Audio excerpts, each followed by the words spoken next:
jibber jab, bamboozle, nuka noozle, bippity bop, she-go. You jibber jab, bamboozle, nuka noozle, bippity bop, she-go. I mean, you keep on talking, but you don't know where to turn it off. Welcome to the weekend. I'm Jon Caldara, president of the Independence Institute. You're watching Independent Thinking. We've got a fiscal mess here in Colorado, or so we're told, and there's been a panel put together to try to untangle it, at least to advise it. A couple of those members of the panel will be here. It's called the Long-Term Fiscal Stability Commission. A couple of our members include my favorite employee. Oh, I got to say that you're here.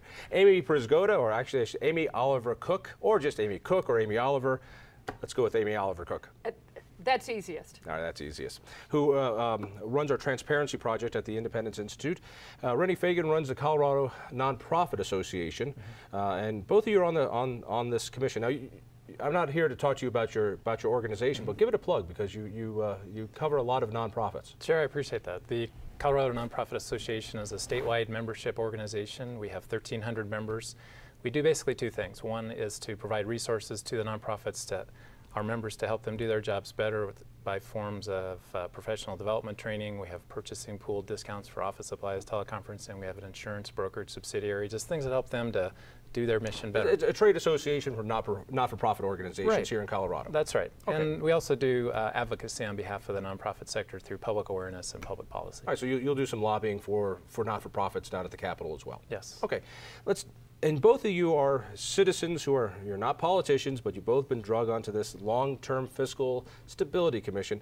First of all, what is this organization? What is this commission all about? Well, where did it come from? The commission came from the state legislature, so there is there is a piece of legislation behind us. And Renny and I, you are correct, we are the part of the private citizens, so to speak, that were appointed to the commission. And if I have this correct, I think there were 6 legislators, 10 private citizens. And for instance, Josh Penry got to choose 2 appointees. He's the minority leader in the state Senate. Correct. And then Mike May, minority leader in the House, he got to choose 2.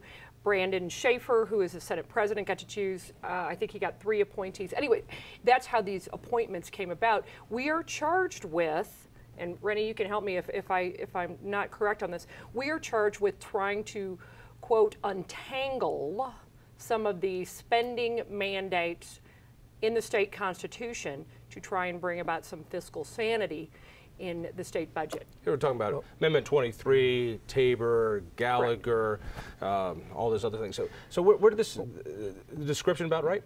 Well, I think the charge is broad, and it's not solely focused on the constitutional issues. It's also focused on long-term stability. And obviously, we've seen over the last decade 2 times when state revenues have dropped significantly, causing the legislature to figure out how to backfill that money or cut programs, and then face the question of how do we address restoring the services that were cut. So it's not just the Constitution, it's also whether we should keep doing what state government does for citizens in Colorado today, first of all, and what are the essential functions of government, how should we provide those, what does it cost to provide those essential functions, and how do we pay for that? Just so we get a good starting point here, this is a commission which has several legislators, but mostly citizens who've been appointed by legislators to sit on it.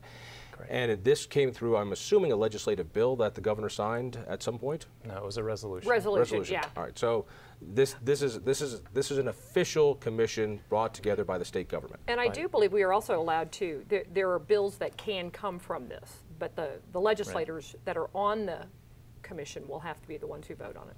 Okay. So it's created by the legislature. Yeah. All right.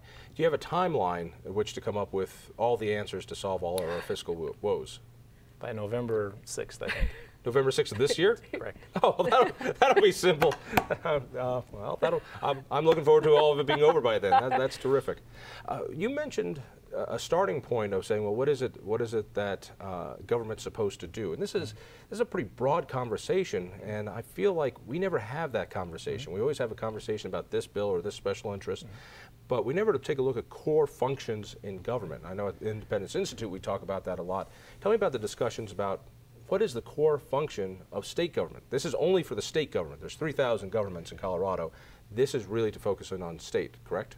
Well, we've focused on the state government, but obviously the state fiscal system does affect local governments, and counties provide many of the services directly that are set forth by the state government. But generally, we've been looking at the state departments, and Senator Raleigh Heath is the chair of the commission, and he has started us out on the question after we had 4 days of really learning about state government and different departments and hearing from many citizens as well about their interplay with government. We start out with the question of what are the essential functions of government.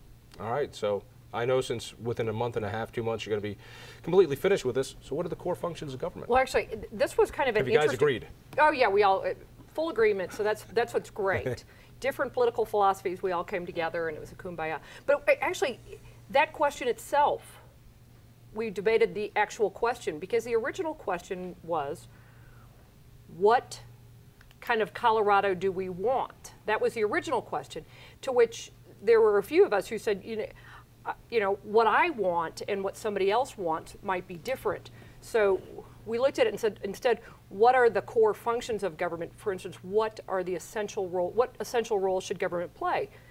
And when I answered that question, I said, number one is security, public safety, that kind of thing.